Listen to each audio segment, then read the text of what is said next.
A judge has scheduled a hearing on this emergency lawsuit for Monday in federal court. Here's the issue. The ACLU of Oregon claims the federal government is denying lawyers access to immigrants held in a federal prison. A total of 123 immigrants were recently transferred to Sheridan. They were moved to the prison because other holding facilities have become overloaded since the Trump administration enacted a zero-tolerance policy against people crossing the border illegally. Lawyers claim it is simply unconstitutional to prevent detainees from seeing a lawyer. Our government cannot keep doing this. They cannot keep hiding people and separating them from their families and denying them access to legal counsel. This is not how we should treat people who are seeking asylum here in our country.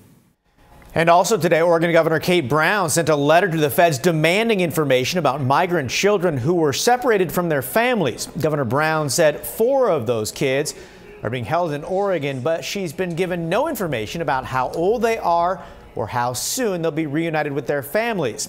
The governor has set a Monday deadline for the feds to respond.